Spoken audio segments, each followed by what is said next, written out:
Hello everyone and welcome to the Box Desire. Today I'm going to show you 10 hidden features for iOS that will help you get the most out of your iPhone. These are the top 10 iOS tips and tricks for advanced users. Number 1 is guided access. This feature keeps your iPhone locked in a single app by triple clicking the home button.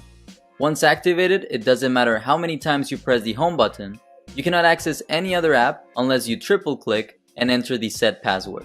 This is very useful if you lend your phone to a friend or family member. They can use one single app and you don't have to worry about them messing with your phone.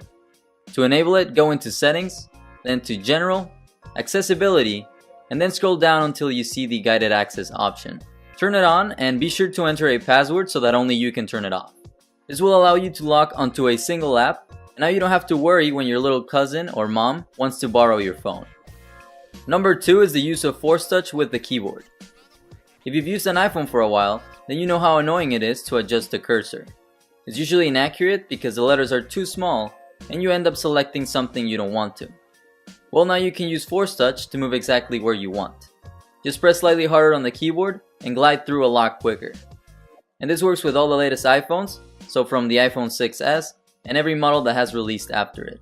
It just makes it much easier to navigate because your finger doesn't get in the way. Number 3 is the Japanese text emoji. This is a very cool collection of text-based emoji that can be accessed within the Japanese keyboard. To activate it, go to the Settings app, go to General, scroll down to the keyboard option, Keyboards, and then select Add New Keyboard. Select Japanese, and then Kana. To use it, long press the globe icon and select the Edit Keyboard. Click the face icon, and now you can choose from hundreds of options that will bring your texting game to the next level. For number 4, I'm going to show you how to reduce the animations on your iPhone. Every time you enter or exit an app, there's a very long transition that takes place. As you can see, there's this zoom in and zoom out movement that occurs every time. You can eliminate this by going to Settings, General, Accessibility, and then Reduce Motion. Turn it on and now you'll see how every time you exit an app, it is a much quicker fade out transition, which makes for a better experience if you don't like the original transitions. It just seems a bit faster. And here's a side-by-side comparison. The left has the old zoom in and zoom out transitions, and the right has the alternative fade out animations. Number 5 is the use of Force Touch to reply to messages. Surprisingly, a lot of people don't know about this one, but you can press harder on the screen to reply to a message within an app. So you no longer have to exit the app you're in to reply. You can do it right there when the notification appears. And this also applies to the home screen. You can use Force Touch to reply without having to unlock your device. So use Force Touch if you want to be more efficient with messages. The number 6 tip is the use of Notification Center widgets. These are simple interfaces from apps on your device that can be accessed from the Notification Center. Simply swipe to the right from your home screen, or you can also pull it down from the top of the screen and swipe to the right. To activate widgets, go to the bottom and tap on Edit. Then you can add the widgets available from your apps. My favorites are the Weather Stats, the ESPN widget, which shows you the latest scores in upcoming matches, Snap Stats, which shows important information of your device, like how much data you've used, how much storage is available, and even how the RAM is being utilized. I also like the Calculator because it lets you do some calculations without having to open the app or without having to unlock your phone. And finally, the Amazon widget, which shows the status of your orders. Now remember that these widgets will only become available once you install the apps, so be sure to download the apps for each of these if you want the widgets to appear in the Notification Center.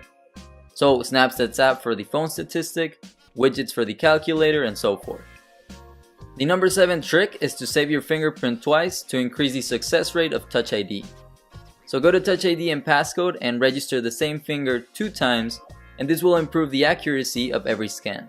Now the fingerprint scanner works really well with the iPhone 7, so you probably don't need to do this if you have the latest iPhone model, but with older models it starts to get a bit slow when you use Touch ID, and sometimes you have to scan more than once. So save the same finger twice and it should solve your unlocking frustrations. Number 8 is a very simple way to clear all your notifications in the Notification Center. Instead of deleting one by one, use Force Touch to open a Clear All option. This makes clearing all your notifications much easier.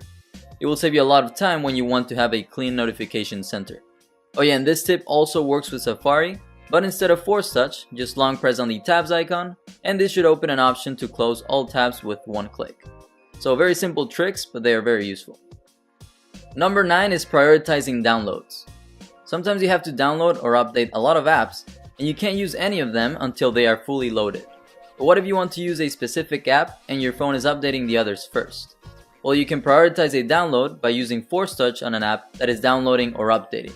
Just press a bit harder on the app and select prioritize download to update it before the others. So it will download this one first and you don't have to wait for everything else to update.